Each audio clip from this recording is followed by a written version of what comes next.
Oke, Pak Dodi, kita mulai ya.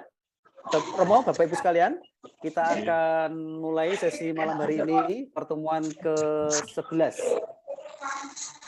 Malam ini nanti pemateri akan dibawakan oleh Pak Dodi. Saya bertugas sebagai moderator. Dan malam ini akan kita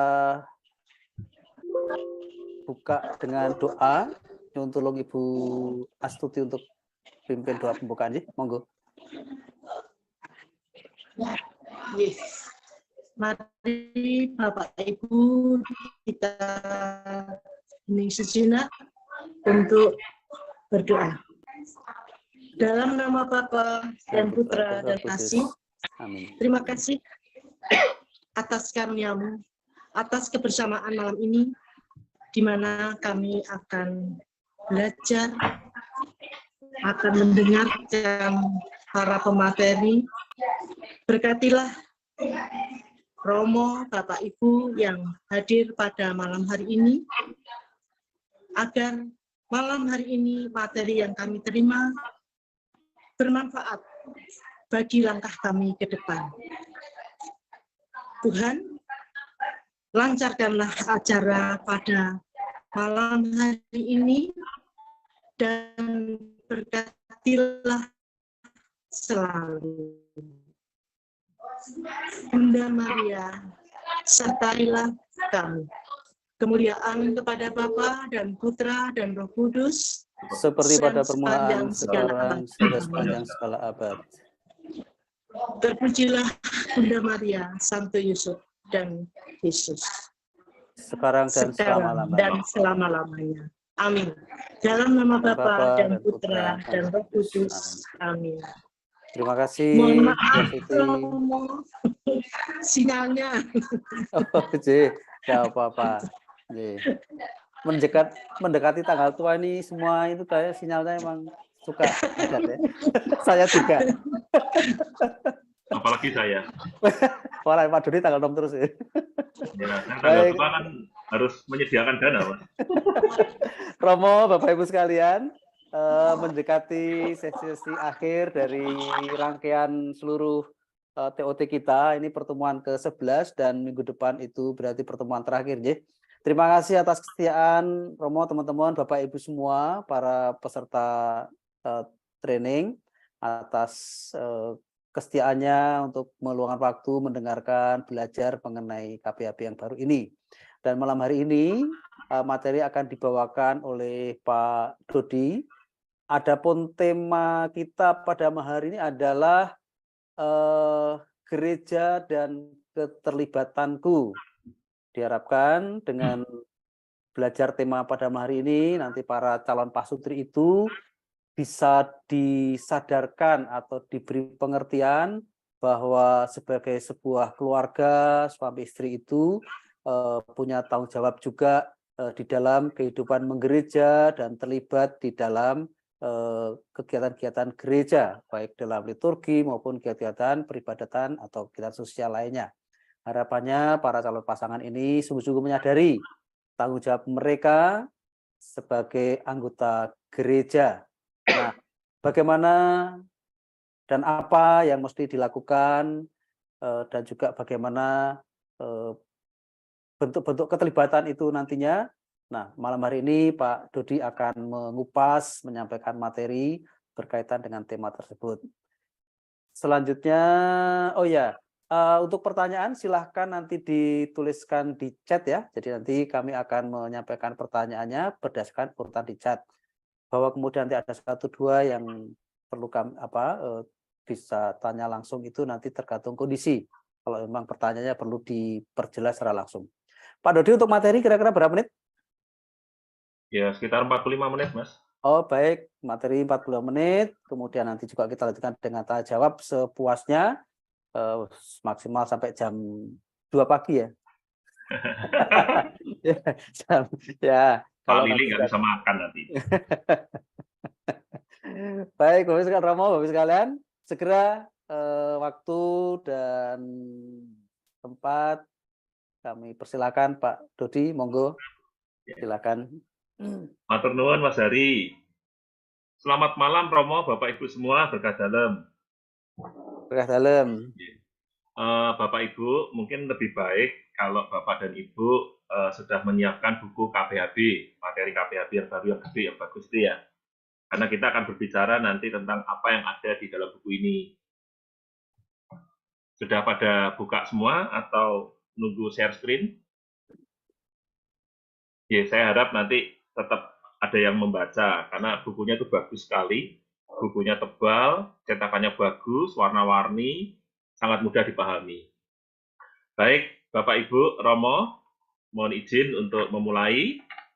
Seperti yang disampaikan Romo Ivan dalam bab 10 kemarin dengan tema menghidupi doa, ekaristi, dan sabda, bahwa suami istri, pasutri ini diminta untuk menghidupi kehidupan doa mereka dalam kehidupan keluarga, kemudian berekaristi dan sabda, dalam arti mereka harus mengenal firman Tuhan.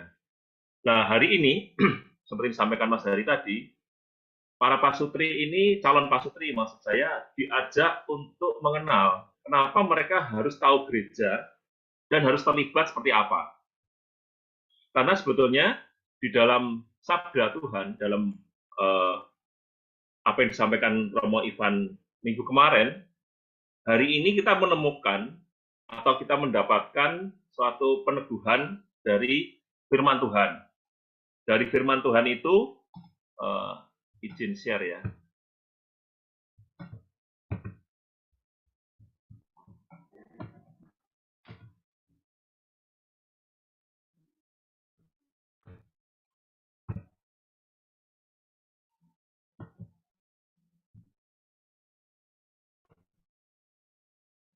Ya, baik. Di sini kita melihat dari Injil Yohanes. Damai sejahtera bagi kamu, sama seperti Bapa mengutus aku, demikian juga sekarang aku mengutus kamu. Artinya para pasutri ini juga diminta dan diutus. Berarti ini mau nggak mau, mereka harus mau. Karena ini yang mengutus adalah Tuhan sendiri. Jadi harus menyampaikan, harus mewartakan kabar gembira. Ini tugas dari pasutri yang akan menikah. Kemudian juga ada dari Injil Matius. Kamu adalah garam dunia. Jika garam itu menjadi tawar, dengan apakah diasinkan, tidak ada lagi gunanya selain dibuang dan diinjak orang. Artinya ini adalah semangat pernyataan perutusan, bukan pilihan. Kita, para pasutri atau calon pasutri ini sudah pasti diutus untuk menjadi garam. Supaya nanti mereka setelah menikah, setelah mereka itu menjadi suami istri, menjadi gereja mini, menjadi orang tua bagi anak-anak, mereka tidak tawar, tapi menjadi garam yang bisa mengasinkan keluarganya, dimulai dari keluarga dulu. Begitu. Kemudian juga di buku KPHB ini sudah ditegaskan lagi dalam ayat yang ketiga dari Injil Matius juga, itu disebutkan, dibacakan, kamu adalah terang dunia. Kota yang terletak di atas gunung tidak mungkin tersembunyi. Demikianlah hendaknya terangmu bercahaya di depan orang, supaya mereka melihat perbuatanmu yang baik dan memuliakan Bapamu di surga. Artinya mereka ini punya semangat perutusan juga, dan menjadi contoh, menjadi teladan. Bagi siapa ya? Bagi keluarganya, bagi lingkungan sekitarnya, juga menjadi saksi akan kebaikan Tuhan dimanapun mereka berada, bisa di lingkungan, bisa di wilayah, atau di RT, RW, atau di tempat kerja, dan sebagainya. Jadi, seperti ini dasarnya. Sehingga mereka pada saat bab 10 kemarin disampaikan oleh Romo Ivan, di bab 11 ini adalah mereka mulai mempraktekkan harus seperti apa.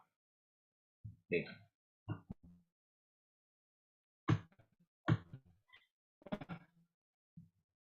Mereka juga lebih baik untuk mengenal gereja mereka. Gereja kita, gereja Katolik itu seperti apa. Pengenalan-pengenalan sederhana. Kalau di buku KPHB itu ada gambar gereja dengan satu menara, kemudian ujungnya salib merah, kemudian di bawah itu ungu, tulisannya PGPM, kemudian biru turun ke bawah, tertulis paroki, sama dengan pengurus plus umat atau paguyuban, kemudian hijau itu wilayah, kemudian bawah lagi adalah lingkungan, dan terbawah adalah kelompok kategorial. Kita mau membahas, kita mau berbicara tentang gereja itu dulu. Gereja itu berasal dari kata eklesia, dari bahasa Yunani, yaitu perkumpulan orang-orang yang dipanggil keluar. Akar kata gereja bukanlah gedung, tetapi orang. Jadi gereja Tuhan yang universal adalah semua orang yang telah menerima keselamatan melalui iman dalam Yesus Kristus. Ini mereka harus pahami, bahwa mereka adalah orang-orang yang sudah menerima keselamatan, dan mereka harus keluar, mereka harus menjadi berkat, mereka harus mau menggereja, harus mau berkumpul sesama orang-orang percaya dan orang yang telah menerima keselamatan. Nah, kemudian kita juga mulai memperkenalkan mereka dengan namanya PGPM. PGPM ini adalah lembaga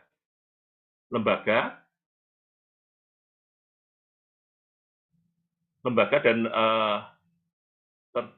singkatannya adalah Pengurus Gereja dan Papa Miskin. PGPM adalah merupakan lembaganya. Nah, lembaga ini nanti yang akan memberikan mandat kepada DPP untuk melaksanakan reksa pastoral di paroki. Nah, PGPM ini tujuannya adalah untuk sebagai Dewan Keuangan Paroki, kemudian juga membina dan memajukan hidup keagamaan dan ibadat, kemudian menyelenggarakan karya-karya kerasulan suci, dan amal kasih terutama bagi mereka yang berkekurangan. Kita kenalkan mereka dahulu seperti ini, nanti ada diagramnya, agar mereka nanti juga lebih jelas seperti apa susunannya, organigramnya gereja kita seperti apa. Kemudian turun lagi,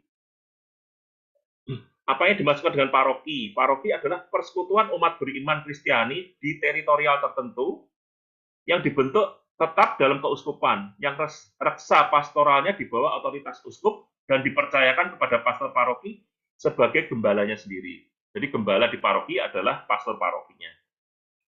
Kemudian kita tahu ada wilayah. Wilayah adalah persekutuan lingkungan-lingkungan yang secara teritorial berdekatan dengan jumlah antara 3 sampai dengan 8 lingkungan ditetapkan oleh pastor parokinya dan berada dalam tata kelola serta reksa pastoral paroki. Nah, wilayah-wilayah ini sebenarnya berasal dari lingkungan. Nah, lingkungan ini apa? Lingkungan adalah paguyuban umat beriman yang bersekutu berdasarkan kedekatan tempat tinggal dengan jumlah antara 10 sampai dengan 50 kakak. Ditetapkan oleh pastor paroki dan berada dalam tata kelola serta reksa pastoral paroki juga. Jadi ini adalah lingkungan yang terkecil yang nantinya itu calon pasutri ini setelah menjadi pasutri bisa terlibat paling tidak ini adalah di lingkungan. Mereka harus dikenalkan dulu. Kalau di lingkungan kampung misalnya atau kelurahan ada RT, RW, lah ini lingkungan ini masuknya seperti itu. Kemudian ada lagi adalah kelompok kategorial. Kalau di buku KPHB itu dasarnya merah. Kelompok kategorial adalah persekutuan umat beriman atas dasar kategori tertentu atau punya kesamaan-kesamaan tertentu yang berbasis di paroki dan berada di dalam reksa pastoral pastor paroki. Nah, contoh-contoh kelompok kategorial juga banyak ya di gereja. Kalau di gereja saya itu ada PDKK, ada ME, ada Legio Maria di 1 Paulus 92 itu. Kemudian ada kelompok doa hati kudus dan sebagainya.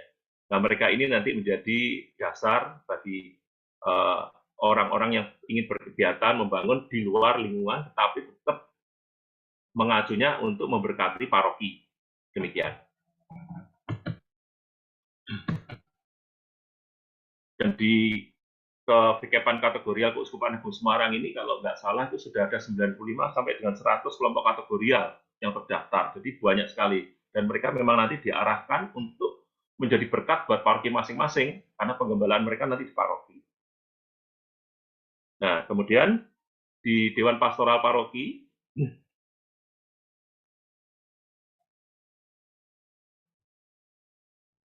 Badan Pastoral Paroki terdiri dari para pelayan umat diketuai oleh pastor paroki dan secara bersama-sama mengambil bagian dalam reksa pastoral di paroki dan memberikan bantuannya untuk mengembangkan kegiatan pastoral paroki. Nah, Dewan Pastoral Paroki ini meliputi kepengurusan lingkungan, kepengurusan wilayah, kepengurusan paroki, dan kepengurusan kelompok kategorial. Kepengurusan lingkungan biasanya terdiri dari ketua lingkungan, kemudian sekretaris, bendahara, dan tim pelayanan. Biasanya juga ada tim sosial seperti itu, nanti untuk ngurusi yang ada yang sakit, ada yang kesulitan, dan sebagainya. Kemudian di kepengurusan wilayah terdiri dari ketua wilayah, sekretaris, bendahara, koordinator bidang pelayanan, dan tim pelayanan. Di kepengurusan paroki tersendiri juga ada di kepengurusan paroki terdiri dari ketua DPP, wakil ketua 2. Ketua DPP itu biasanya adalah romo paroki, kemudian wakil ketua 2 itu awam, kemudian koordinator ketua wilayah, sekretaris, bendahara, ketua bidang pelayanan, dan tim pelayanan. Kemudian di kepengurusan kategorial terdiri dari ketua, sekretaris, bendahara, dan seksi-seksinya. Nah ini Bapak Ibu Romo, diagram yang telah ornigram, kalau di sini namanya ornigram, Dewan Pastoral Paroki. Dewan Pastoral Paroki ini adalah pengurus gereja dan papa miskin, PGPM, seperti yang saya sebutkan tadi di atas, adalah sebuah lembaga. Nah, lembaga ini yang memberikan mandat kepada DPP, Dewan Pastoral Paroki, untuk melaksanakan kegiatan-kegiatan di dalam paroki, untuk melaksanakan reksa pastoral di paroki. Nah, yang dimaksudkan adalah DPP, itu jelas di sini, DPP-nya itu adalah ada ketua, DPP di sini ada DPP harian, ada DPP inti, DPP pleno. Dan di samping untuk pelaksanaan sehari-hari, seperti kita ketahui di paroki ini ada yang mendukung. Ada yang mendukung, ada karyawan-karyawan paroki, ada prodiakon paroki, katekis paroki, tim keuangan paroki, tim akuntansi paroki, tim pengelola dana sosial paroki. Nah, yang perlu kita ketahui juga di dalam ornigram Dewan Pastoral ini ada tokoh-tokoh umat yang masuk di sini juga, yang tidak bersinggungan langsung dengan kegiatan, tetapi masuk ke dalam struktur di sini, struktur ornigram dari Dewan Pastoral. Di tim pelayanan ini nanti ada sendiri berhubungan langsung dengan ketua tim pelayanan, ketua wilayah juga berhubungan sendiri. Yang tidak berhubungan dengan DPP adalah tokoh-tokoh. Nah, tokoh-tokoh ini nanti, tokoh-tokoh umat ini langsung masuk ke dalam ornigram besar Dewan Pastoral.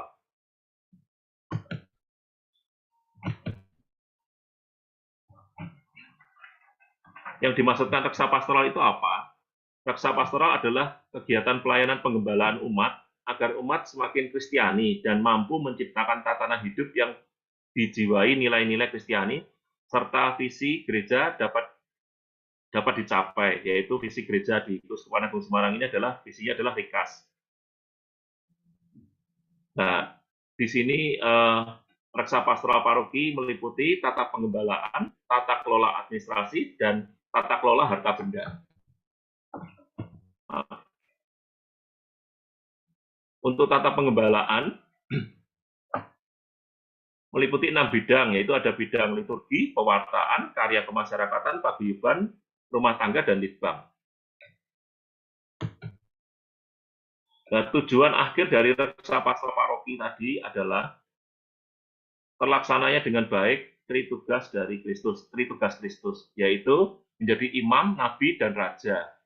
Imam itu adalah menguduskan, nabi adalah mewartakan, dan raja adalah menggembalakan. Kira-kira tabelnya seperti ini. Reksa pastoral, itu ada liturgi dan peribadatan, kemudian ada pewartaan dan evangelisasi, kemudian ada paguyuban dan persaudaraan, kemudian ada pelayanan dan kemasyarakatan, kemudian didukung oleh rumah tangga dan litbang. Nah, kemudian di sini ada 5 tugas gereja.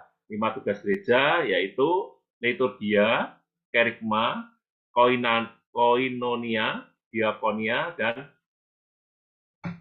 martiria. Martiria adalah kesaksian hidup, liturgia adalah peribadatan, kerigma adalah pewartaan, diakonia adalah pelayanan, koinonia adalah persekutuan.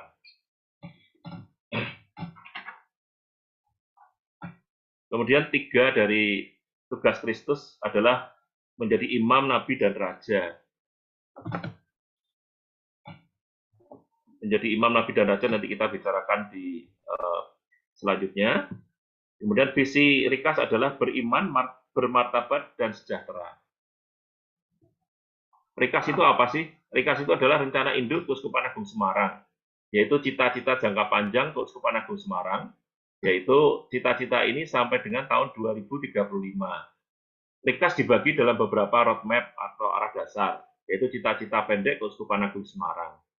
Kalau kita lihat di buku KPHB, itu ada seperti ini juga, peta jalan dari Rikas. Tahun 2016 sampai dengan 2020 adalah membentuk gereja yang inklusif, inovatif, dan transformatif. Kemudian untuk tahun-tahun ini, 2021 sampai dengan 2025, ini Rikasnya adalah, petanya adalah gereja semakin ekaristis dan politis. Ekaristis politis maksudnya demikian.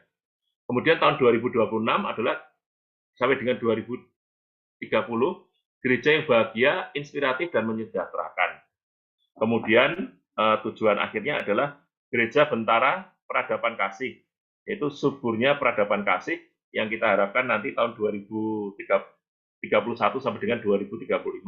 Semoga kita semua diparingi panjang umur, bisa melihat dan merasakan ini bisa terjadi di Keuskupan Agung Semarang. Yang dimaksudkan dengan sejahtera, bermartabat, dan beriman itu apa? Sejahtera adalah terpenuhinya 5 kebutuhan pokok hidup manusia dengan layak. Ini gereja merancang demikian. Jadi 5 kebutuhan pokok ini adalah papan, pangan, sandang, pendidikan, dan kesehatan. Kemudian bermartabat adalah memiliki martabat atau harga diri, karena seseorang memiliki akhlak atau moral yang mulia. Kemudian beriman adalah memiliki hubungan intim dengan Allah dan berbuah. Jadi memiliki hubungan intim dengan Allah dan harus berbuah.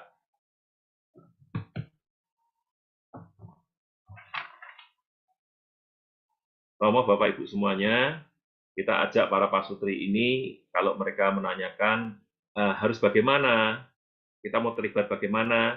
Nah, sebagai gereja mini, mereka adalah keluarga, harus terlibat dalam kehidupan menggereja di dalam gereja lokal, dan gereja lokal ini supaya tetap dan bisa menjadi hidup. Ajaran gereja tentang keterlibatan. Yesus Kristus diurapi oleh Bapa dengan Roh Kudus dan dijadikan imam, nabi, dan raja. Seluruh umat Allah mengambil bagian dalam ketiga jabatan Kristus ini dan bertanggung jawab untuk perutusan dan pelayanan yang keluar darinya. Itu ada dalam KGK 783. Kemudian jelas sekali ajarannya, keterlibatan dalam gereja adalah kewajiban. Keterlibatan dalam gereja adalah kewajiban, sekali lagi, bagi setiap umat Allah. Bukan kalau nek gelem, nek selo, nek longgar, nek ono waktu, dan sebagainya. Jadi jawaban-jawaban semacam itu tidak bisa. Mereka harus ditanamkan, diarahkan, dan disadarkan bahwa keterlibatan dalam gereja adalah kewajiban setiap umat Allah. Tidak boleh menunggu nek, dan sebagainya. Ya, keterlibatan calon pasutri resmi menjadi keluarga baru atau gereja mini harus terlibat aktif dalam kehidupan menggereja. Sebagai rasa syukur atas belas kasih Allah, juga sebagai bukti ketaatan menjalankan tugas perutusan dari Allah.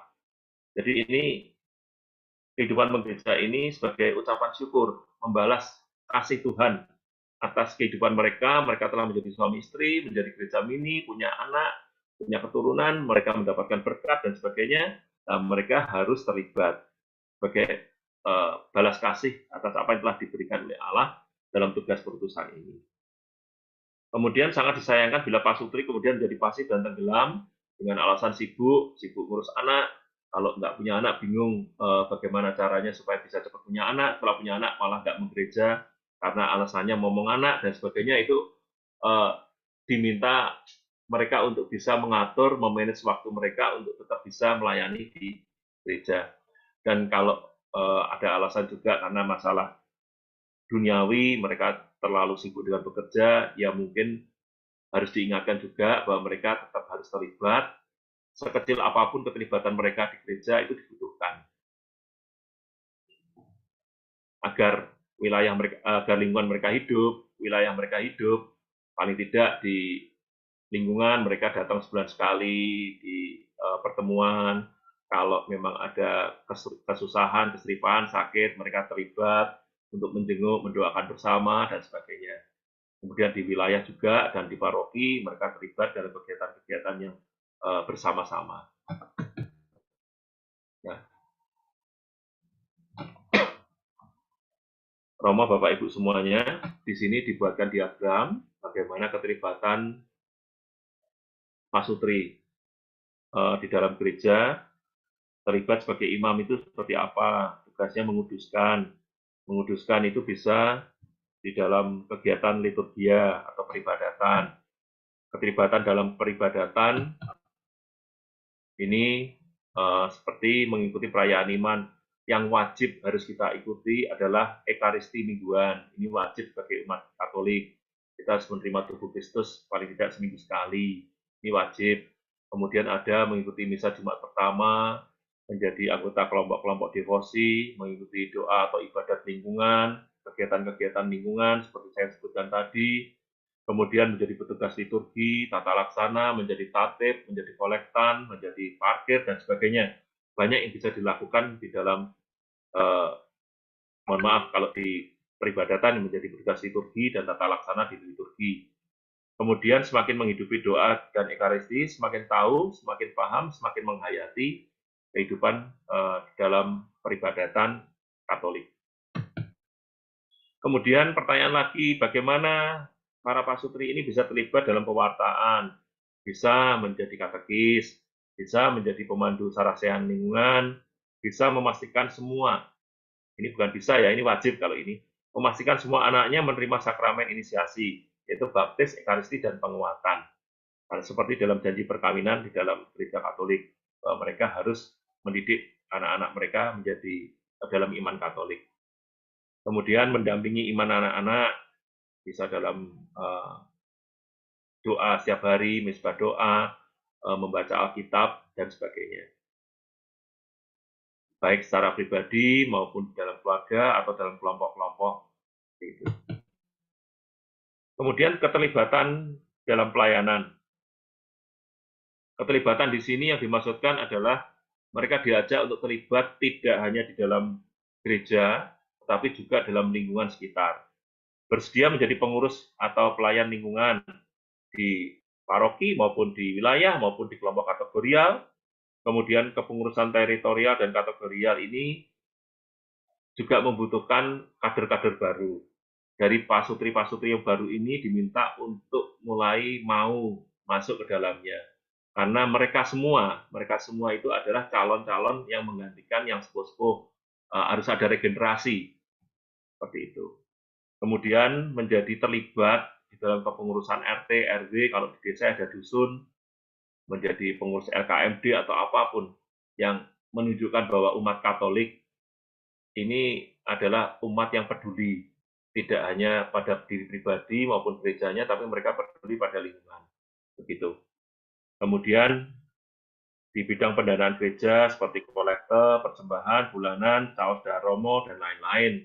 Kalau misalnya ada pembangunan, ada kegiatan-kegiatan lain juga terlibat. Mungkin tidak membantu secara langsung, misalnya memberikan donasi, tapi juga bisa mencari donatur-donatur, dan sebagainya. Kemudian 4, ikut membantu mereka yang berkekurangan dengan menjalankan aksi puasa pembangunan APP secara serius dan penuh penghayatan. Jadi ikut APP ini dengan serius dan penuh penghayatan.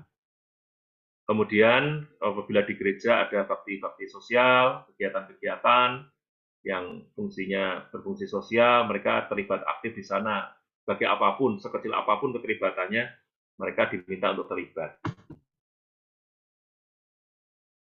Kemudian kalau ada pertanyaan lagi, keterlibatan dalam paguyuban itu seperti apa? Keterlibatan dalam paguyuban bisa aktif mengikuti kegiatan lingkungan, wilayah, paroki, aktif dalam kelompok-kelompok kategorial, kelompok doa, kemudian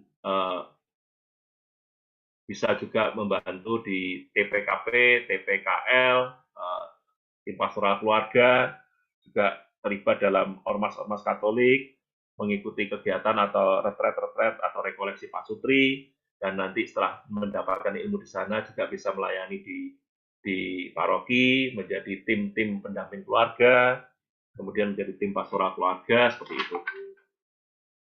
Dan juga terakhir adalah fungsi materia, yaitu menjadi kesaksian hidup. Setiap umat Katolik wajib untuk menunjukkan iman mereka di hadapan semua orang. Tidak hanya dalam keluarga, tidak hanya dalam gereja, tapi juga di lingkungan. Paling sederhana adalah pada saat kita makan di rumah makan, misalnya kita membuat tanda salib. Diajarkan mereka untuk tidak malu dan mengakui bahwa mereka adalah umat Katolik. Seperti itu. Kemudian sebagai pribadi yang jujur dan bermartabat, tidak korupsi, bertoleransi, adil, damai. Artinya kalau di jalan juga tidak ugal-ugalan, kalau di kantor itu juga menjadi pribadi yang penuh damai, kalau ada masalah membantu untuk mendamaikan, bukan ngompori. Kemudian juga dalam pertanggungjawaban keuangan, itu juga harus hati-hati sebagai umat Katolik, karena kita ini dikenal dengan pribadi-pribadi yang jujur. Kemudian teladan hidup keluarga di masyarakat, mempertahankan nikah adalah sekali seumur hidup dan cerai mati, bukan cerai hidup. Gitu. Kemudian ada lagi serawung dan disiplin atau melaksanakan kewajiban sebagai warga masyarakat. Dan seperti tadi saya sampaikan, seperti di jalan yang paling sederhana adalah kalau orang Katolik naik motor pakai helm, plat nomornya dipasang, lampunya dinyalakan, kalau belok pakai sen, kalau ngerem pakai rem ya, pakai lampu rem maksudnya, supaya tahu semua. Dan ini menunjukkan bahwa pribadi Katolik adalah pasutri Katolik, keluarga Katolik adalah pribadi-pribadi yang taat. Kemudian kalau kemarin bulan Maret, April itu adalah bulan store SPT, kita juga harus store SPT dengan baik, laporan pajak dengan baik sebagai bukti bahwa kita adalah warga negara yang baik. Kira-kira demikian, Romo Bapak Ibu semua, kita mengajak para calon pasutri untuk bisa terlibat mulai dari hal yang sederhana, yaitu mengenal bagaimana sih, seperti apa sih gereja, mulai dari PGPM, kemudian mulai dari paroki, mulai dari wilayah, lingkungan, kemudian kelompok-kelompok kategorial, kemudian keterlibatan mereka seperti apa. Tidak perlu yang muluk-muluk, yang hebat-hebat dulu, tapi mulai dari hal yang sederhana, untuk pengenalan-pengenalan itu, dan mereka nanti akhirnya akan menjadi biasa, akan menjadi paham, dan akan cinta pada parokinya, akan menjadi cinta pada gerejanya, dan akan memberikan yang terbaik bagi gerejanya dan bagi Tuhan. Dan pada akhir nanti pada saat pemberian materi KPHB, mereka diajak untuk membuat komitmen. Ayo, calon pasutri, kita buat komitmen apa yang akan kamu lakukan pada saat kamu setelah menikah. Setelah kamu menjadi keluarga, apa yang bisa kamu lakukan untuk memberkati gereja, untuk terlibat dalam kehidupan gereja, menjadikan gereja hidup, dan terutama untuk umat di Pusparanku Semarang ini bisa mewujudkan apa yang menjadi harapan dari Rikas, tujuan dari Rikas. Gitu. Kira-kira dari saya ini yang mau saya sampaikan dahulu, mungkin tidak sempurna, tapi kira-kira ini adalah hal sederhana yang bisa diterima dan mudah diterima oleh calon-calon pasutri. Demikian Bapak Ibu, Mas Hari, waktu saya sampaikan, saya kembalikan pada Mas Hari. Terima kasih Pak Dodi, pemaparannya cukup jelas, ringkas, padat. Semoga ini bisa dipahami oleh para peserta, Bapak sekalian. Ya, jadi memang intinya bagaimana kita semua mengajak para calon pasutri itu agar bisa terlibat sejak dini di dalam kehidupan menggereja, baik dalam kehidupan liturgi, peribadatan yang tadi sampaikan pada 5 tugas gereja tadi ya, ada diakonia, koinonia, liturgia, martiria, dan lain-lain. Ya, karena memang cukup banyak keluhan-keluhan sekarang ini di beberapa tempat ketika kami kunjungan ke itu atau juga ketika mendengar beberapa itu banyak juga keluhan-keluhan di mana pasangan-pasangan muda itu kurang aktif. Ya, kalau latihan kur ya yang tua-tua, kalau ada rosario yang tua-tua ya. Jadi tampaknya memang ini menjadi PR kita untuk membangkitkan ya, menggerakkan dan menyemangati yang muda-muda ini. Baik, Bapak sekalian, kita akan lanjutkan pada sesi pertanyaan. Kalau saya lihat chat ini baru ada, sudah ada beberapa pertanyaan. Akan saya bacakan Pak Dodi ya. Yang pertama dari Bapak Sigit Ismianto Girisonta. Apakah setiap orang boleh menjadi katekis atau hanya mereka yang mempunyai kewenangan pengajaran agama?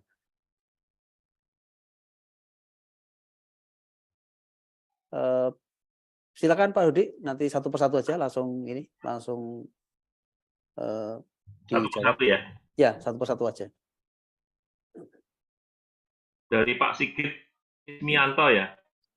Baik, Pak Sigit, selamat malam. Apakah setiap orang atau anggota gereja boleh menjadi katekis atau hanya mereka yang mempunyai kewenangan pengajaran agama? Terima kasih. Setahu saya, untuk menjadi katekis memang harus memiliki satu dasar. Paling tidak katekis itu adalah orang yang sudah dasarnya adalah sudah dibaptis, sudah menerima sakramen penguatan, dan yang pasti mendapatkan pembekalan untuk pelajaran agama.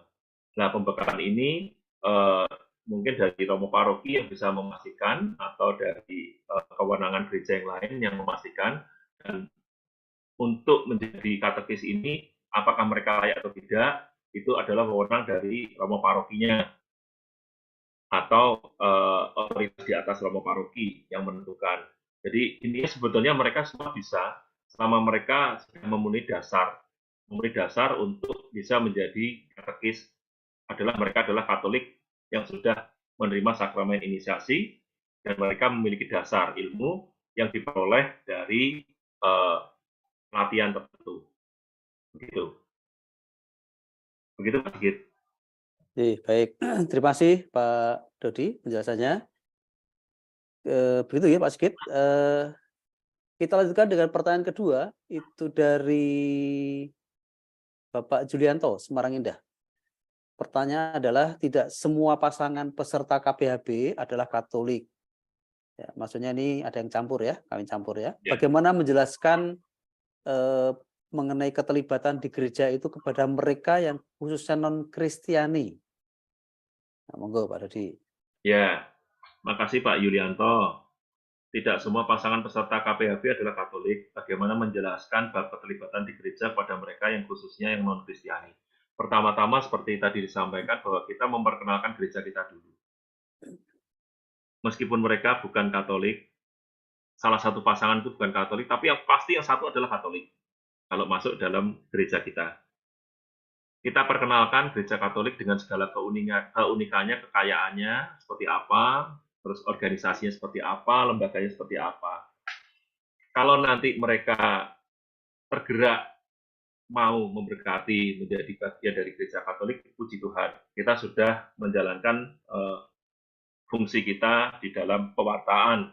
Bahkan mungkin nantinya kita akan menjalankan amanat agung menjadi membaptis semua bangsa di seluruh dunia. Nah, tetapi bila mereka belum dan tidak Katolik, ini memang kita harus hanya memperkenalkan. Kita memperkenalkan bagaimana Katolik itu seperti apa. Pastinya mereka pacaran kan juga mereka tahu, mereka kenalan dulu. Oh, ini calon suamiku, calon istriku adalah Katolik. Artinya mereka mau menikah secara Katolik atau mereka mau menikah dalam gereja Katolik sehingga mengikuti KPHB. Dan mau tidak mau mereka juga akan mengenal. Karena tidak kenal tidak sayang, oleh karena itu harus diperkenalkan dulu.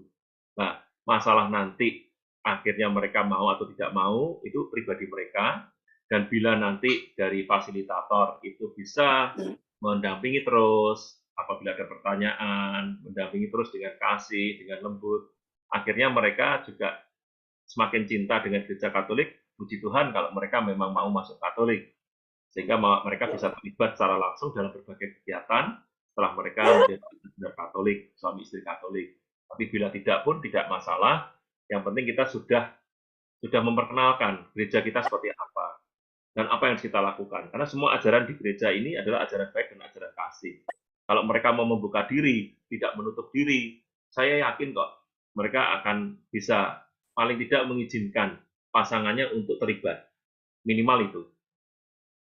Jadi kalau salah satu tidak Katolik, minimal mengizinkan pasangannya untuk terlibat. Dan seperti janji pernikahan di dalam gereja Katolik kan harus mendidik anak-anak setara Katolik. Ini yang mereka nanti harus bisa lakukan. Menurut saya demikian, Mas Yulianto. Iya, matur nuwun Pak Dodi. Iya, terima kasih Pak Dodi. Iya, betul ya. Jadi kalau yang ada non Katoliknya itu minimal itu bisa memberikan penyadaran pada yang non Katolik agar memahami ya bahwa istrinya itu juga punya tanggung jawab untuk terlibat gitu. Ya, karena cukup banyak juga ya pasangan-pasangan campur itu yang akhirnya mau ke gereja aja tidak boleh gitu. Apalagi terlibat di dalam kegiatan gereja, itu memprihatinkan. Jadi maka kalau ada pasangan yang campur ini memang sejak awal memang baik juga kalau diberikan pemahaman mengenai tugas dan tanggung jawab pasangannya yang Katolik. Oke, Ngaten, terima kasih. Pertanyaan selanjutnya itu dari Krisnini, Bu Krisnini. Lebih mudah mana dalam memberikan motivasi dalam keterlibatan dalam hidup menggereja bagi pasangan muda yang hidup mandiri atau yang tinggal jadi satu dengan orang tua? Tampaknya itu pertanyaan ringkasnya, untuk pasangan muda yang tinggal dengan orang tuanya dan ada yang mandiri itu lebih mudah mana sih memberikan motivasi ya pada yang tinggal mandiri atau tinggal pada orang tuanya itu, kira-kira Pak Dodi? Bagaimana pengalaman Pak Dodi? Monggo silakan. Ya, sekali lagi kalau yang menikah setelah menikah kan harusnya mereka bersatu dengan suaminya atau bersatu dengan istrinya. Itu sudah di dalam firman Tuhan mengatakan demikian. Kalau mereka berkumpul dengan orang tuanya atau mertuanya, ya puji Tuhan kalau mertua mereka itu adalah Katolik, sehingga mereka bisa bersama-sama menjadi berkat di dalam gereja dan terlibat dalam gereja. Tetapi kalau tidak, ini memang menjadi suatu problem. Tetapi pasutri atau calon pasutri nanti ini adalah masuk ke KBHB di Katolik, ya mereka harus punya sikap. Artinya bagaimana mereka dengan santun, dengan baik pada orang tua, tetapi juga tetap terlibat dalam gereja. Tidak mudah, tergantung dari pribadi masing-masing. Apakah, mohon maaf, salah satu pasutri yang ikut orang tua ini adalah anak mami atau tidak, kita nggak tahu. Tapi yang pasti mereka harus terlibat, dan mereka dikatakan susah atau mudah itu tergantung pribadi masing-masing. Kedewasaan mereka dalam mempraktekkan kehidupan atau keterlibatan dalam gereja, dan sebagai fasilitator mungkin bisa memberikan suatu sharing atau memberikan kesaksian hidup dari beberapa rekan fasilitator lainnya yang masih hidup serumah dengan orang tua atau mertua, itu bagaimana cara mereka mengatasi, seperti itu. Kira-kira gambarannya demikian. Satu, tergantung dari pribadi masing-masing dari pasutri tersebut. Kedua, tergantung apakah kehidupan rumah tangga mereka itu mertuanya itu adalah mertua Katolik atau tidak. Kalau mertua Katolik, bagi saya mungkin lebih mudah untuk bisa mengatasinya. Repotnya kalau memang tidak seiman. Begitu, Mas Hari. Baik. Terima kasih Pak Dodi. Ngaten, Bu Krisnini. Bapak Ibu Nun Sewu, saya mengingatkan sambil mungkin sesi tanya jawab untuk mengisi daftar hadir, linknya sudah dikirim Mas Bayu di kolom chat. Monggo silakan. Baik, pertanyaan selanjutnya, Bu Kris, ini ada satu lagi pertanyaan Pak Dodi. Ini berkaitan dengan keterlibatan gereja di dalam politik, ya, ini menjelang pemilu, ada pertanyaan yang relevan ini ya. Dalam peta, pertanyaan begini, dalam peta Jalan Rikas itu gereja Rikas 2125 ya, gereja semakin politis. Nah, bisa dijelaskan lebih lanjut maksudnya seperti apa gereja semakin politis ini? Apakah Pak Dodi, monggo silahkan jelaskan. Nanti kalau Dari bukan ya siapa ini monggo. tadi ya? Dari Bu Krisni juga tadi ada Oh, 2 Bu pertanyaan Krisnini. sebenarnya. Nggih. Bu Krisnini atau Pak Krisnini, ini Pak Kris dan Bu Nini, mohon maaf. Sepanjang yang saya ketahui, dalam peta 2021-2025 memang disebutkan gereja semakin ekaristis dan politis. Yang dipertanyakan di sini adalah politisnya ya. Ya, betul. Saya izinkan mengutip dari Nota Pastoral Arah Dasar Umat KS 2021-2025. Dari nota pastoralnya, di sini disebutkan istilah politis dapat menimbulkan salah tafsir, sehingga berubah menjadi berbuah dalam kasih. Jadi istilah berciri mistis atau menjadi bersekutu dan ekaristis, maaf, saya ulang ya. Istilah politis dapat menimbulkan salah tafsir, sehingga dalam nota Pastoral Arah Dasar Umat KS tahun 2021-2025 diarahkan menjadi berbuah dalam kasih.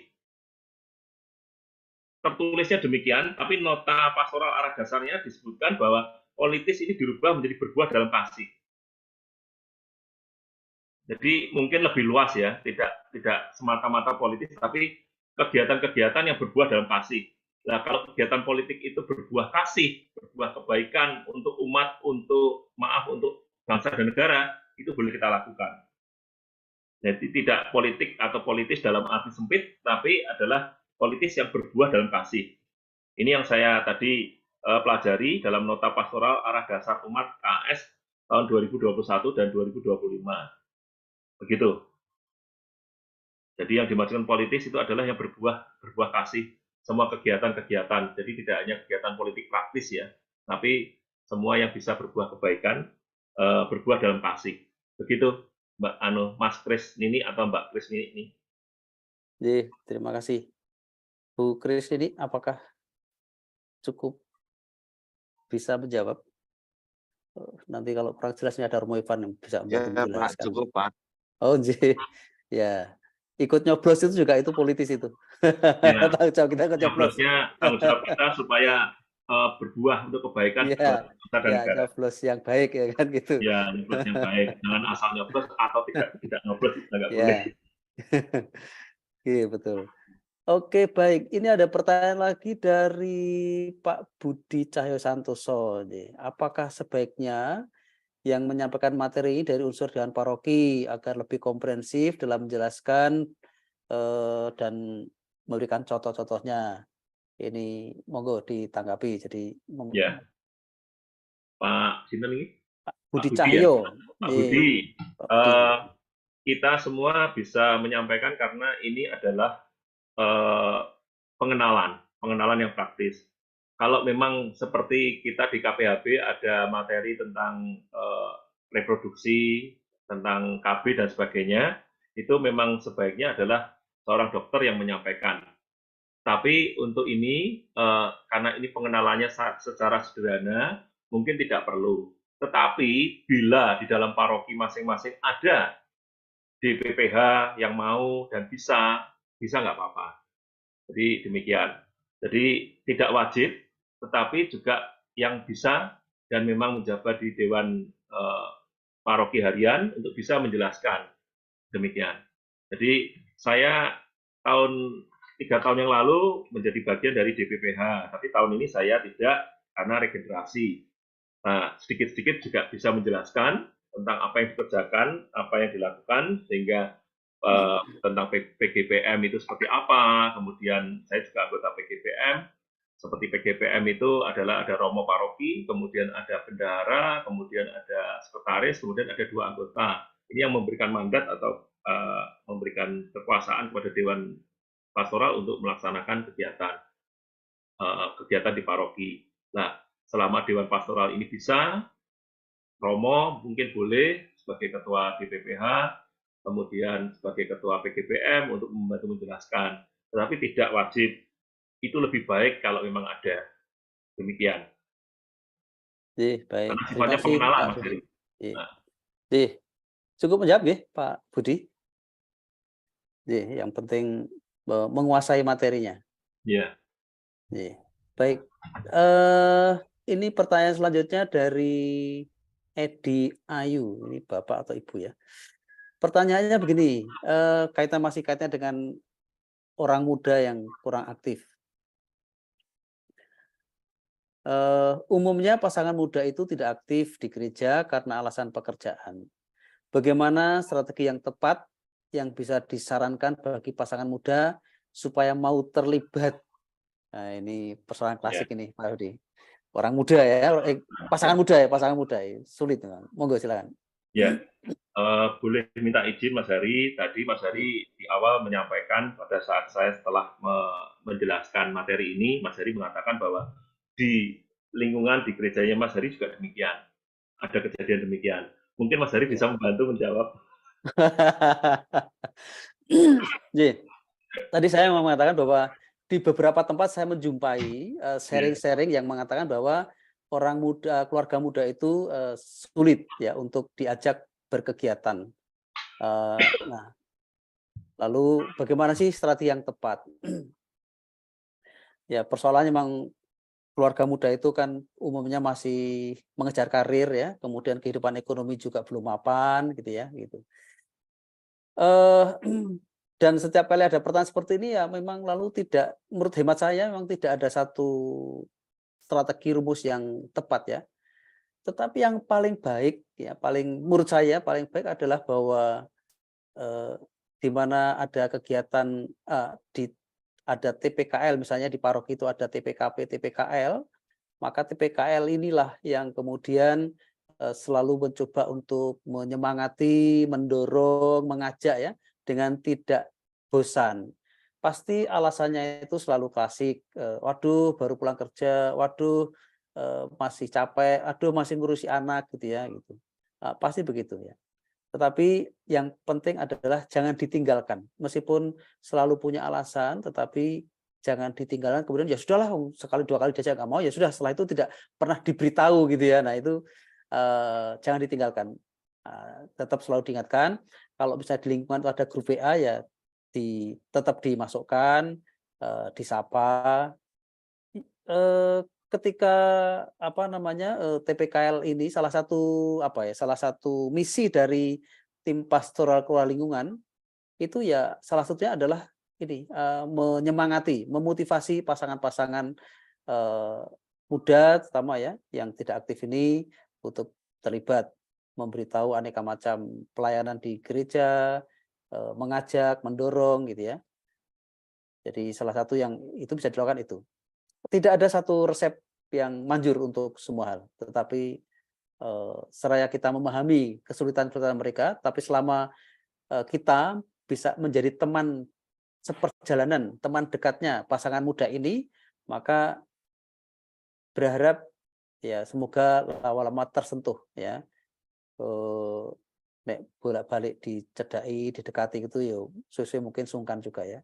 Minimal misalnya bisa ikut dalam kegiatan misalnya lingkungan atau kur atau misalnya pertemuan lingkungan gitu misalnya begitu, minimal di tingkat lingkungan. Kata nggih, saya rasa itu Pak Dodi dan Pak Edi Ayu ya, Bu Edi Ayu.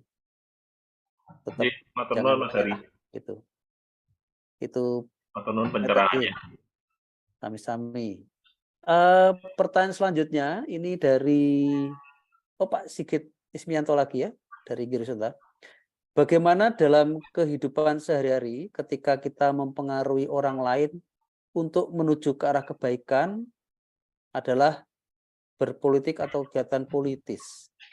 Ini apakah maksudnya apakah ini mempengaruhi dalam kehidupan sehari-hari itu apakah termasuk kegiatan politis atau ini? Maaf Hari, itu pandangan saya. Oh ngeten. Ya. Janji. Pertanyaan saya yang berikutnya itu apa? Di lingkungan kami itu ada keluarga muda yang sudah meninggal suaminya. Dia bekerja di sebuah hotel di bagian masak dan jam kerjanya itu konstan. Masuk jam 3 sore, pulang kadang jam 2 pagi. Nah, bagaimana kita memberdayakan mereka Terima kasih. Oh, dalam keadaan seperti itu ya kita mesti memahami ya bahwa kalau kerjanya sore sampai malam gitu ya kita mesti memahami ya eh, eh, dan ya itu pasti karena situasi sangat tidak mungkin. Tapi minimal Tapi setidaknya begini ya. Baru, Nggih. itu menjadi apa ya fenomena yang kemudian bisa non saya bahasa Jawanya menjadi kemerahan yang lain. Oh, itu gitu. kadang-kadang sulit untuk membawa apa ya pemahaman pada situasi-situasi tertentu seperti itu. Ya. Nah ini menjadi persoalan kita Ya. memang sebagai tim pendamping gitu. Ya. Terima kasih Pak Ari. Matur nuwun. Ya agak sulit nggih. Yang harapannya yang penting dengan seperti itu tetap ke gereja atau barangkali suatu saat misalnya pas dia libur itu lalu tetap diberitahu kalau ada kegiatan. Siapa tahu kemudian pada waktu dia libur atau mungkin itu bisa ikut berkegiatan. Tetapi memang kita juga tidak pernah bisa memaksa seseorang untuk bisa terlibat di dalam kegiatan, tetapi kita hanya bisa mendorong, mengingatkan gitu, seraya memberikan juga pengertian kepada anggota lingkungan yang lain gitu. Saya itu pernah juga kerja di hotel dan mengalami seperti itu, Pak. Jadi saya waktu itu juga sempat sangat sungkan gitu ya, dan saya betul bisa aktif itu ya setelah saya tidak kena shift kerjanya. Dan itu rasanya saya kemudian setelah saya tidak kena shift lalu baru merasa nyaur utang gitu ya, setelah sekian lama tidak bisa aktif gitu karena pekerjaan. Ya kita doakan aja semoga suatu saat orang-orang atau pasangan-pasangan yang seperti itu kemudian bisa tergerak hatinya gitu. Yang penting yang tua-tua itu, yang senior itu tidak bosan-bosannya untuk mendampingi, menjadi teman, menjadi sahabat ya supaya dia tidak merasa dikucilkan atau tidak merasa ditinggalkan. Ngeten nggih, Pak. Matur nuwun sanget. Nggih, peneguhannya matur nuwun. Sami-sami. Matur nuwun Mas Didi. Mas Didi mungkin saya bisa menambahkan sedikit. Monggo, Pak. Mungkin kita bisa mencarikan celah-celah waktu di mana beliau ini ada waktu. Kalau dia kerja itu antara jam 15 sampai dengan jam 2 subuh ya. Mungkin pada hari Minggu kalau ada misa pagi, misa anak-anak, beliau bisa membantu melayani dalam kegiatan gereja di PR, di PIU dan sebagainya, atau menjadi tatib. Jadi mencarikan suatu celah kita sebagai tim membantu mencarikan celah di mana pribadi-pribadi ini di dalam kesesakan waktunya itu masih ada waktu untuk bisa memberikan kontribusi buat gereja dan serawung dan tidak membuat iren-iren orang lain. Jadi seperti itu, atau mungkin kalau di paroki kami di Sendagua ini seperti jaga parkir pun itu tidak hanya dimonopoli oleh bapak-bapak, ibu-ibu pun juga kadang pakai rompi, kemudian juga ngabang-ngabani atau ini narik ini uang parkir seperti itu. Jadi apapun bisa dilibatkan kalau memang pertemuan kumpulan lingkungan tidak bisa, kemudian ada kumpulan bulanan tidak bisa datang karena memang shiftnya malam terus, ya dicariin aja, dicoba untuk posisi yang dia memang bisa dan waktunya ada, dan begitu memang ada kita maintain untuk dia untuk selalu ada di situ sebagai bukti buat teman-teman lainnya, buat umat lainnya bahwa ini tidak ada yang buat iren-iren karena ini juga terlibat karena keterbatasan waktu. Mungkin demikian saran saya, Pak Sigit. Iya, matur nuwun Pak Dodi. Ini persoalannya memang khususon ini, menurut saya. Dia seorang janda, anaknya masih kecil-kecil. Jadi kalau pagi hari, dia ya mungkin dengan ngantar anaknya sekolah. Nanti pukul 11:30 atau jam 12 jemput anaknya. Jam 2 sudah harus berangkat kerja sampai jam 2 pagi itu. Nah ini menjadi memang tapi yang bersangkutan itu aktif ke gereja dan mengantar anaknya persiapan komuni pertama dan sebagainya, dia aktif. Oh, syukurlah kalau gitu, masih sangat bagus ya, masih bagus. Nah, memang menjadi PR-nya pastoral lingkungan. Bagus Pak. Tetap menyemangati kita dengan yang seperti itu. Ini ada pertanyaan lagi dari Sini tadi sudah terjawab belum ya? Salah satu tujuan perkawinan Katolik adalah saling menguduskan. Bagaimana menjelaskan masalah keterlibatan dalam hidup gereja bagi pasangan yang beda agama itu atau beda gereja yang dalam hubungannya dengan perkawinan Katolik saling menguduskan nih Pak Dodi. Saling menguduskan, tetapi bagaimana menjelaskan hal ini itu kepada pasangan yang beda agama atau beda gereja? Ya. Sekali lagi kita berbicara dalam gereja Katolik. Kita berbicara dalam gereja Katolik, artinya kalau berbeda agama, ya kita berusaha mencari frekuensi yang sama. Apa sih yang sama? Misalnya kalau dengan Kristen kan pasti Alkitab itu nggak mungkin berbeda. Kita cari dasar seperti itu. Kalau mungkin bukan dengan Kristen, mungkin dengan agama yang lain, ajaran apa yang sama? Ajarannya kasih.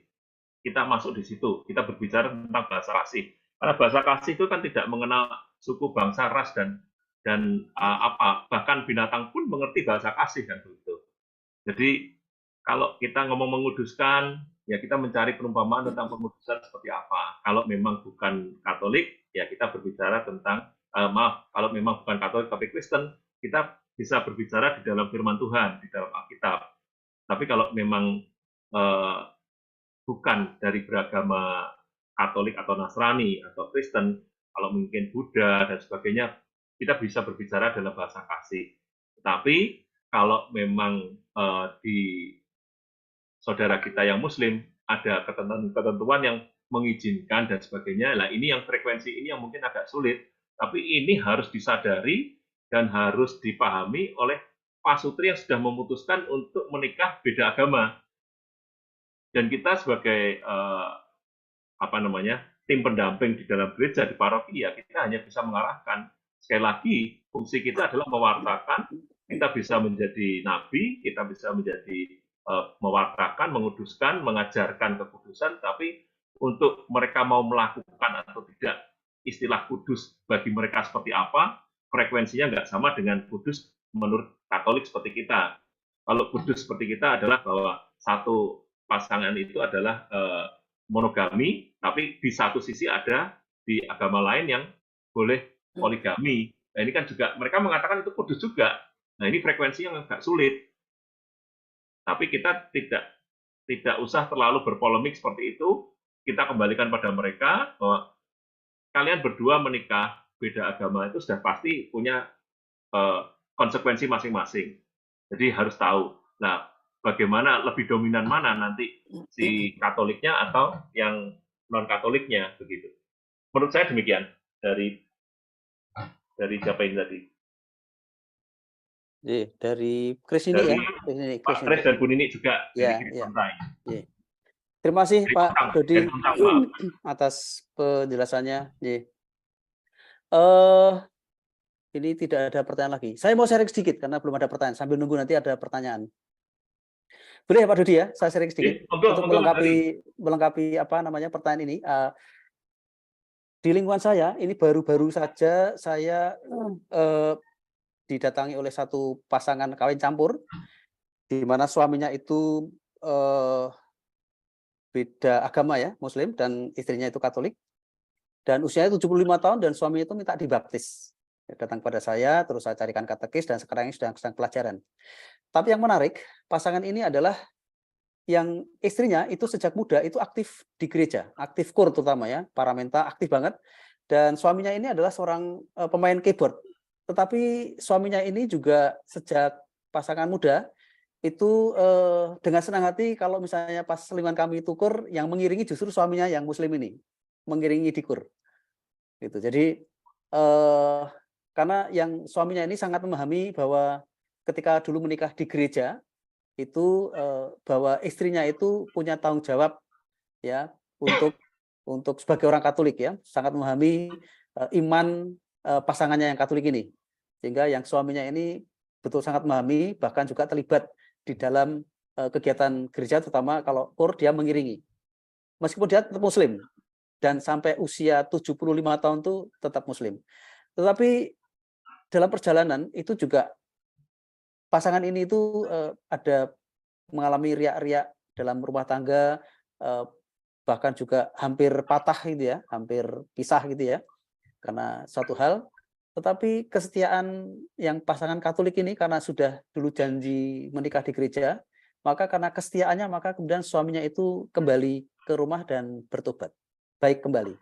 Dan akhirnya di usia yang sangat lanjut ya, sudah 70 tahun, suaminya itu akhirnya minta dibaptis. Ketika saya tanya mengapa minta dibaptis, karena dia melihat kesalehan istrinya, kesetiaan istrinya, dan cinta istrinya, itu akhirnya minta dibaptis. Jadi tampaknya kita memang ketika menghadapi atau kita punya pasangan-pasangan di sekitar kita kawin campur, maka pertama-tama yang kita rawat imannya adalah yang Katolik, agar dia tetap setia di dalam iman, tetap mencintai keluarganya, dan tetap kudus ya. Dan ini bisa menjadi satu kesaksian, menjadi kesaksian bagi keluarganya, bagi pasangan yang tidak Katolik. Itu saya rasa pasangan ini luar biasa, dan rencananya Bapak ini akan baptis nanti pada tanggal 11 Juni oleh Romo Atas pada waktu Hari Raya Tubuh dan Darah Kristus. Saya ikut senang sekali karena saya menjadi teman perjalanan dia sejak muda, sejak saya pindah di lingkungan ini, dan melihat perjalanan mereka itu luar biasa. Ini saya rasa salah satu yang menggembirakan ya, meskipun hanya satu orang tua lansia, tetapi ketika minta dibaptis di usia senja itu dan karena kesaksian istrinya, karena melihat kesetiaan istrinya, maka ini luar biasa. Ngeten Pak Rudi, pengalaman sharing saya. Luar biasa ya Pak Ari. Ya, Tuhan itu luar biasa. Bisa menjadi kesaksian hidup ya. Ya. Nikahnya berapa tahun Pak Ari? Usia pernikahannya? Ya. Usia pernikahannya mungkin sudah lebih dari 50 tahun ya, karena beliau itu sudah usia 75 sekarang. Luar biasa. Iya. Matur nuwun Mas Ari. Baik, ada pertanyaan lagi? Kalau tidak ada, pulang gasik. Mulai gasik gitu. Mulai gasik. Oh, ini ada satu chat lagi ya.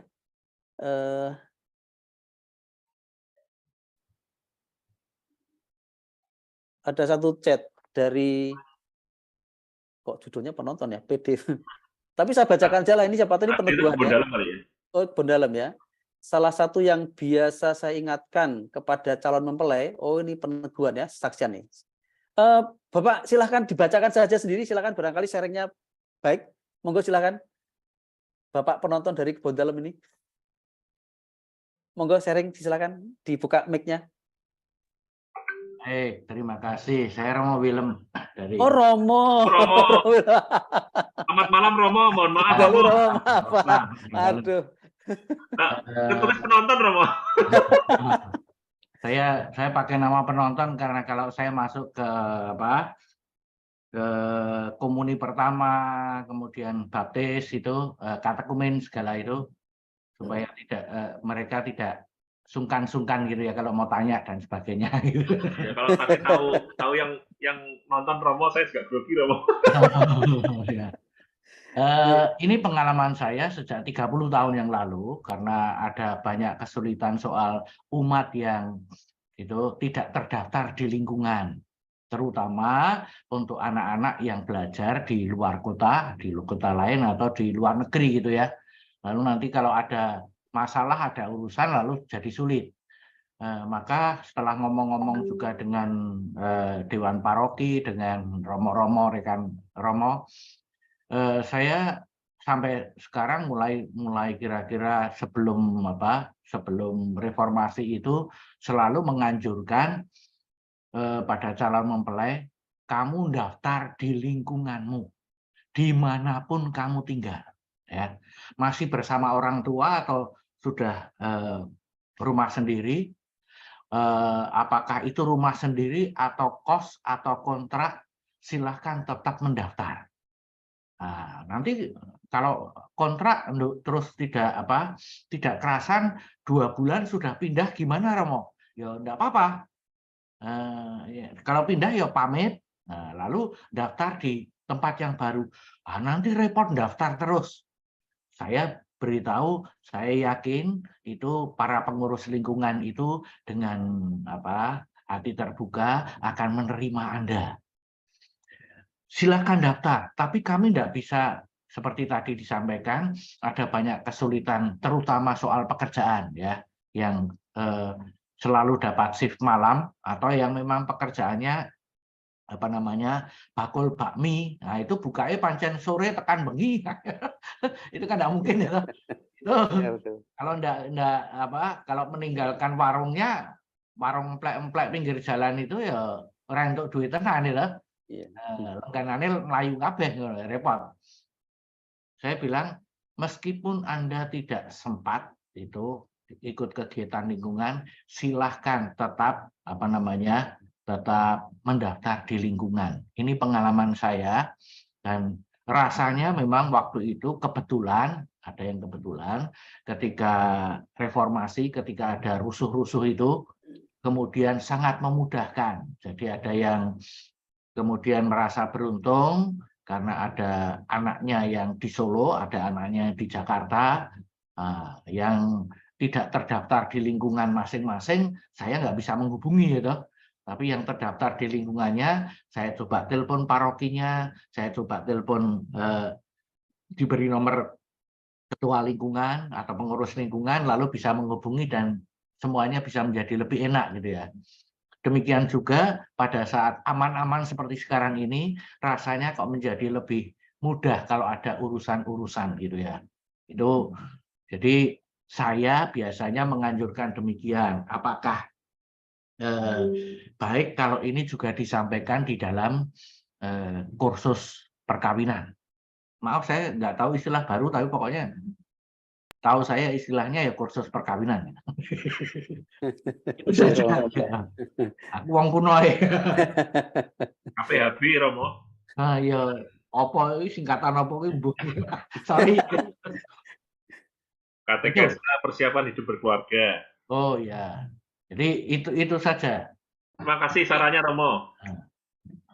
Baik. Terima kasih Romo. Betul Pak Rudi. Merupakan keterlibatan dalam gereja ya.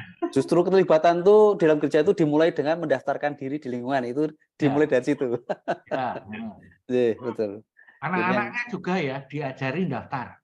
Betul. Jadi tidak hanya orang tuanya, meskipun orang tuanya sudah ngajari, sudah memberi teladan, tapi anak-anaknya juga diingatkan kalau mau studi ke lain kota gitu atau ke lain negara gitu, daftar ke ketua lingkungan setempat. Itu banyak keuntungannya gitu. Ya. Matur nuwun. Matur nuwun Romo. Mungkin ini juga menjadi saran buat para ketua lingkungan atau siapapun yang bergerak di dalam pelayanan di lingkungan. Mungkin jemput bola ya Romo. Jemput bola kalau tahu punya warga Katolik tidak terdaftar, lebih baik diparani didaftar. Kita yang jemput bola, kita yang proaktif untuk menjemput mereka. Kadang mereka tuh mau masuk ke lingkungan takut, malu dan sebagainya. Saya memang diingatkan waktu pertemuan Rosario beberapa hari yang lalu di tempat saya juga demikian, ada yang mengatakan bahwa ada bakul gudeg itu Katolik loh, anak-anaknya, tapi kok tidak terdaftar. Saya juga tidak berpikir untuk untuk kita proaktif datang untuk nyamperi, untuk mendaftar, menyapa, paling tidak menyapa, begitu. Jadi ini terima kasih Romo diingatkan. Mungkin besok saya sapa Romo. Oh iya, syukur kalau ketua lingkungan atau pengurus lingkungan itu bisa proaktif gitu ya. Syukur sekali. Tetapi seandainya toh tidak proaktif, itu dari pihak umat sendiri ada baiknya kalau langsung mendaftar, sebab ya kalau ada orang baru datang belum tentu ketua lingkungan itu bisa tahu gitu ya. Pengurus lingkungan belum tentu bisa tahu, bahkan juga umat lingkungan belum tentu tahu kalau itu orang Katolik ya. Apalagi di daerah-daerah yang umat Katoliknya hanya sedikit. Jadi misalnya di salah satu daerah di Pugeran sana, Paroki Pugeran Jogja sana, itu ada daerah yang sungguh umat Katolik di daerah yang sangat luas itu hanya ada 3 keluarga. Anda tahu bahwa ada yang baru gitu. Maka baik kalau yang bersangkutan sendiri ini sekaligus ngajari dengan tadi memberi motivasinya itu kamu daftar saja, tidak bisa tidak bisa aktif, tidak apa-apa, gitu ya. Itu. Lalu maaf tadi saya menanggapi yang soal soal itu kalau enggak aktif nanti membuat yang lain kemarin gitu, iri hati gitu. Yeah. Maaf itu masalahnya sing iri hati iki kon dadi Katolik sing tenanan ngono. Yang bermasalah malah yang iri itu ya Romo. Ayo.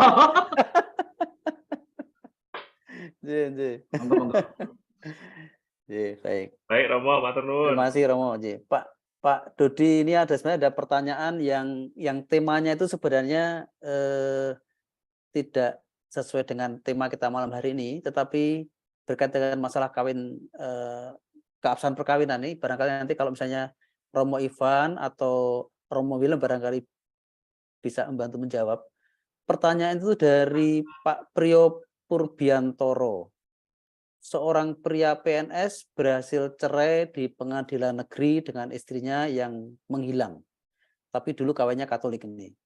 Pria tersebut akan menikah lagi dengan orang Katolik belum baptis.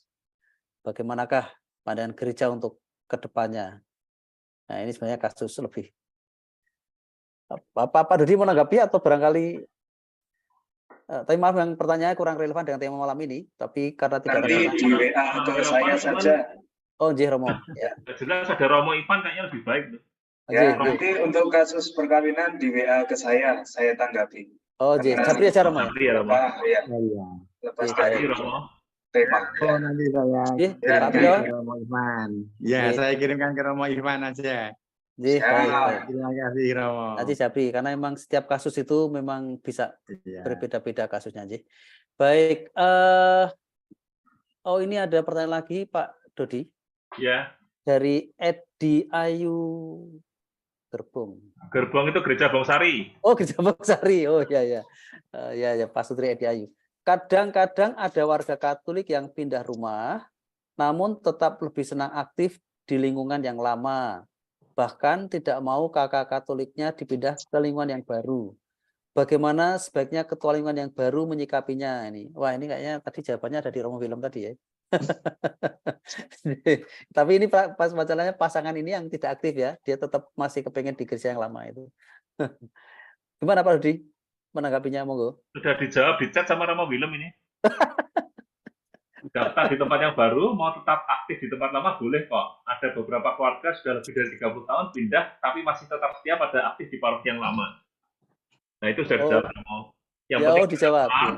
Terdaftar di lingkungannya dan tetap berada dalam gereja Katolik. Karena kalau masalah kenyamanan itu sulit ya. Terutama yang sepuh-sepuh ini kalau sudah nyaman, seperti almarhum ibu saya itu kalau mau pindah itu mikirnya tonggoku piye sampai lingkungannya seperti apa dan sebagainya, rasanya sulit sekali. Tapi ya sudah, kalau dia nyaman masih dalam gereja Katolik menurut saya dan menurut Romo Willem ini nggak apa-apa ya, saya dapat peneguhan. Tapi saya punya pengalaman yang nggak enak loh dalam hal ini Pak. Waktu saya di lingkungan saya itu punya jadi ketua lingkungan, kemudian tiba-tiba itu ada seseorang yang sebenarnya dia udah lama tinggal di lingkungan saya, tapi saya tidak tahu apakah dia Katolik atau tidak. Tapi tiba-tiba datang ke saya minta pemberkatan jenazah karena ada saudaranya meninggal. Dan kita semua tidak tahu bahwa ternyata dia Katolik. Dan tidak ada umat yang tahu kalau dia Katolik. Dan jadi mendadak Katolik karena ketika keluarganya meninggal baru kemudian dia lapor minta Romo untuk pemberkatan. Itu risikonya begitu. Yang lapor keluarganya ya, bukan yang meninggal ya Pak? Waduh ya, yang lapor meninggal bahaya penampakan.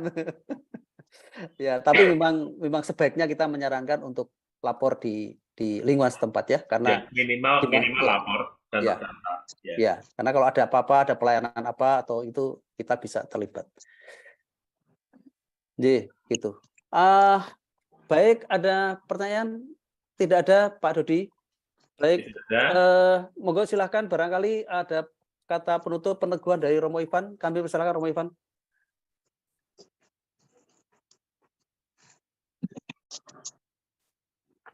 Ya, terima kasih Pak Dodi dan teman-teman Pak Hari yang telah memandu untuk pendalaman materi bab 11 terkait gereja dan keterlibatanku ini.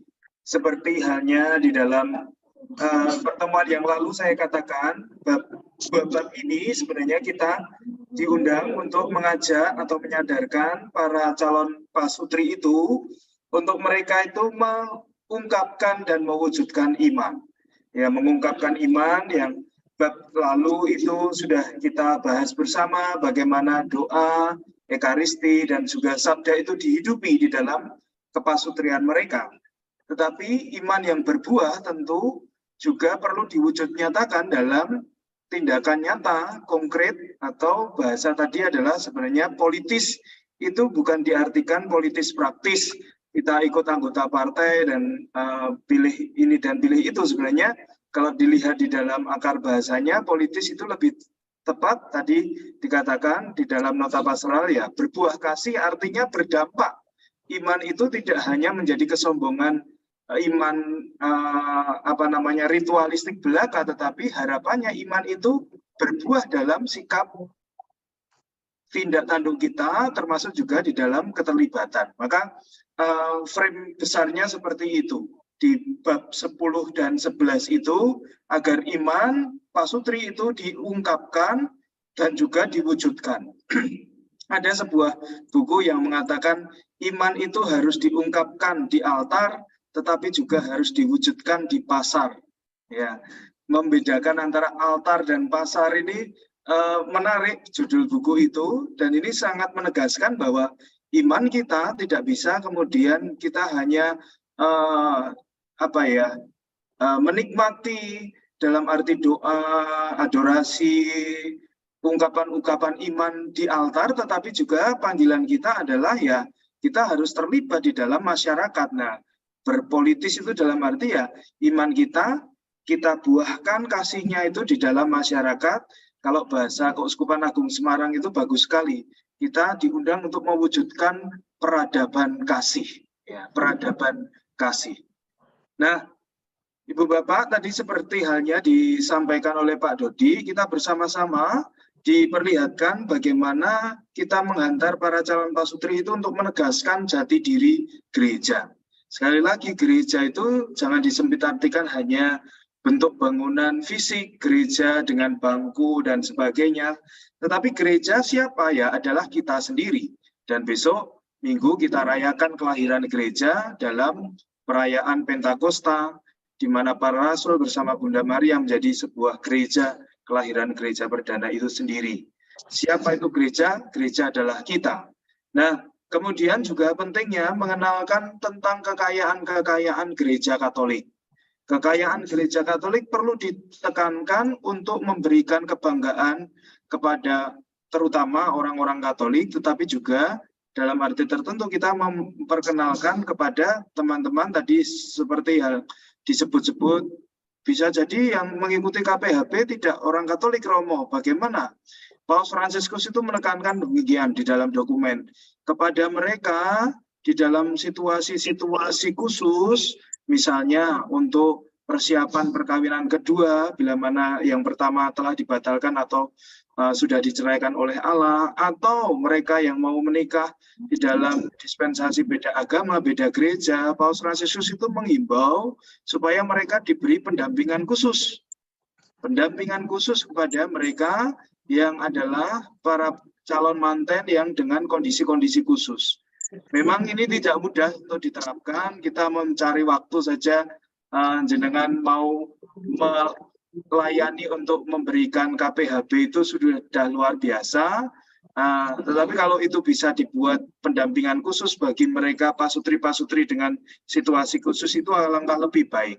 Tetapi di dalam pengenalan gereja, pengenalan kekayaan gereja, bila mana kita akan menyampaikan, jangan kemudian kita terlalu istilah saya menjaga hati karena ini ada yang beda agama, kemudian enggak usah yang mendalam-mendalam.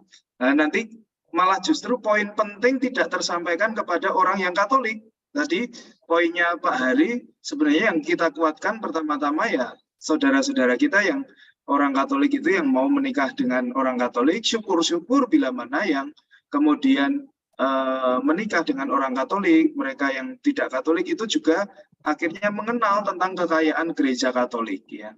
Ada video yang bagus 1-2 menit, saya rasa saya cari belum ketemu tadi, menunjukkan betapa gereja Katolik itu didirikan oleh Yesus Kristus sendiri sejak 2000 tahun yang lalu, dan kiprahnya itu sungguh melalui karya rumah sakit, karya pendidikan, itu menunjukkan bahwa Roh Kudus meskipun Tuhan Yesus naik ke surga itu menyertai hidup gereja sampai sekarang ini. Artinya kembali untuk disampaikan agar mereka, teman-teman muda yang mau menikah itu menyadari diri sebagai orang Katolik dan punya kebanggaan. Yang paling penting adalah punya kebanggaan sebagai orang Katolik. Kadang sekarang ini orang-orang muda itu apa toh agama pentingnya apa, apalagi pandemi dan sebagainya. Oh, orang misa ya padha wae iki ra ono efeknya. Wah, ini kita sebagai pelayan pastoral ingin menegaskan kembali, ingin menyegarkan kembali pentingnya kita sebagai sebuah gereja. Nah, kalau sudah mengenalkan kekayaan gereja Katolik, kemudian seperti halnya tadi sudah disampaikan oleh Pak Dodi, mari kita menyadarkan panggilan keterlibatan di dalam hidup gereja, pertama-tama di tingkat lokal, ya, di tingkat lokal. Yakni tadi terima kasih juga Romo Willem yang telah memberikan tambahan bahwa ya pertama-tama para calon pasutri itu diberi pesan dimanapun kamu berada, nanti beli rumah di mana, hubungi pengurus lingkungan supaya kamu terdaftar sebagai orang Katolik, sehingga orang Katolik itu tidak anonim tetapi dikenal oleh komunitasnya. Ini penting sekali. Terima kasih juga Romo Willem. Menjadi saya garis bawahi, teman-teman juga harapan saya menyampaikan pesan dari Romo Willem kepada teman-teman yang calon manten supaya mereka nanti kalau tinggal di rumah, terlebih di lingkungan yang jauh dari paroki, bagaimana caranya melibatkan, mengaitkan diri dengan komunitas gereja lokalnya, lingkungannya. Itu akan sangat banyak manfaat, khususnya sebagai sesama orang Katolik saling mendukung dalam perjalanan hidup. Tadi salah satu dicontohkan oleh Pak Hari untuk kalau ada apa-apa, ada orang sakit, ada orang meninggal, pasti yang paling dekat adalah keluarga Katolik sesama orang Kristen itu sendiri. Nah, terkait hal ini sebenarnya juga kalau memang mereka kesulitan untuk mencari pengurus lingkungan, ya anak-anak itu kemarin yang mau komuni pertama dan sebagainya, di formulir sekretariat kami ada tanda tangan ketua lingkungan. Mereka bingung, ketua lingkungan sopo, ketua wilayah sopo. Kalau memang kesulitan, datang ke paroki, ketemu sekretariat atau ketemu romo. Ya, jangan kemudian di lingkungan tertentu tidak tahu ketua lingkungannya siapa, romo bilang ketemu pengurus lingkungan, datang ke sekretariat atau langsung kepada romo, pasti kami para romo akan menunjukkan paling tidak orang Katolik yang terdekat siapa di lingkungan itu untuk mendaftar atau mengajak kegiatan yang bisa diikuti. Nah, Bapak Ibu, teman-teman, para romo, di bab ini ada sebuah latihan ya di dalam buku Dinamika terkait bagaimana merancang keterlibatan mereka sebagai keluarga Katolik nantinya. Maka baik juga kalau ini menjadi sebuah latihan untuk dikerjakan bagi para calon manten, calon pasutri ini. Bagaimana mereka nanti bercita-cita atau merencanakan di dalam hidup perkawinan mereka untuk terlibat dalam liturgi peribadatan. Oh, melu sembayangan lingkungan, ya, terus kerikma pewartaan, akan membaptiskan anak secara Katolik sejak dini, untuk mengingatkan mereka untuk komuni pertama dan sebagainya. Misalnya seperti halnya di dalam buku KPHB sudah tertera. Diakonia, pelayanan, bagaimana kita, keluarga kita nanti juga ikut ambil bagian dalam diakonia, koinonia, ikut paguyuban dan sebagainya, termasuk juga martiria, berani untuk berkorban, bersaksi, ya, baik bersaksi secara berkorban materi, martiria materi dalam arti mau terlibat dalam mendukung finansial gereja, tetapi juga lebih dari itu yang menjadi kesaksian bagi sebagai orang Katolik. Nah, itu Ibu Bapak, Saudara-saudari, materi ini kalau dibanding dengan materi-materi yang sebelumnya saya bandingkan dari buku kuning, buku hitam, ini seperti materi yang baru, tapi menurut saya dan cukup diberi apresiasi oleh Uskup kita, Monsinyur Ruby, bahwa ya benar, keluarga-keluarga itu harus disadarkan mereka kemudian adalah bagian dari gereja. Gereja ini akan hidup terus berziarah, kalau mana ya keluarga-keluarga yang terbentuk juga sadar bahwa mereka itu adalah gereja masa mendatang. Maka kalau tidak kenal, tidak sayang. Nah, itu poinnya di situ. Maka Ibu Bapak, Romo, terima kasih untuk materi ini, gereja dan keterlibatan. Semoga kita masing-masing bisa menyampaikan kepada para calon manten, agar mereka sungguh bisa mengungkapkan iman dan akhirnya juga mewujudkan iman, seperti halnya di dalam inspirasi kitab suci di awal itu adalah menjadi garam dan terang dimanapun mereka akhirnya tinggal dan membangun rumah tangga. Terima kasih. Terima kasih Romo Ivan atas peneguhannya, bundelannya semakin meneguhkan kita ya, Bapak-Ibu sekalian. Baik, akan segera kita akhiri. Oh ya, sebelum kita akhiri, mengingatkan ini pertemuan minggu depan, pertemuan terakhir tanggal 31 Mei. Temanya adalah mengatasi masalah ya, conflict resolution, yang akan dibawakan oleh Pak Sutri Yosi Yustika. Ini temanya pasti akan seru ya, karena bagaimana memberikan tips atau nasihat buat para calon pasangan untuk mengatasi masalah. Sama jam 7 juga, dan itu menjadi pertemuan terakhir kita untuk sesi TOT ini, dan selanjutnya nanti setelah TOT selesai kita sedang menyiapkan ya, Komisi Keluarga sedang menyiapkan satu panduan KPHB secara praktek ya, supaya ini bisa menjadi model atau contoh untuk para tim KPHB di paroki-paroki. Demikian pengumuman dari atau informasi dari saya, sekedar mengingatkan saja. Dan mari kita akhiri pertemuan malam hari dengan doa. Saya akan pimpin dan nanti akan kita akhiri dengan mohon berkat dari Romo Ivan. Mari kita bersatu dalam doa, dalam nama Bapa dan Putra dan Roh Kudus. Amin. Bapa, kami mengucap syukur kepadamu atas bimbingan dan penyertaan-Mu di dalam sesi malam hari ini. Kiranya Engkau juga telah memberkati, menyertai, dan mendampingi para petugas malam hari ini, Bapak Dodi sebagai pemateri, dan juga seluruh peserta dan para romo yang telah mendampingi. Kiranya malam hari kami hendak mengakhiri sesi ini dengan sukacita, dan semoga kami semakin dikuatkan di dalam pelayanan kami, terutama untuk melayani calon-calon pasangan, agar dapat menjadi pasangan Katolik yang baik. Berkati istirahat kami pada malam hari ini, agar malam ini kami dapat beristirahat dalam kedamaian dan ketenteraman, dan besok pagi dapat bangun dengan jiwa raga yang segar untuk memuliakan nama-Mu dan melanjutkan tugas-tugas kami. Doa ini kami panjatkan padamu dengan perantaraan Tuhan kami Yesus Kristus. Amin. Kita akhiri dengan berkat Romo. Tuhan bersamamu dan bersama rohmu. Semoga Allah yang Maha Baik, Maha Cinta berkenan memberikan berkat-Nya bagi kita semua, segala rencana pelayanan kita, dan juga istirahat malam hari ini dengan berkat-Nya yang melimpah Bapa, Putra, dan Roh Kudus. Amin. Amin. Sembanun. Maturun, Romo, kita sesi foto dulu, belum sesi foto. Ya, sesi foto, maaf waktu jalan. Foto dulu, mohon open cam-nya untuk difoto dulu. Terima kasih Bapak sekalian. Berkat dalam. Terima kasih. Selamat malam.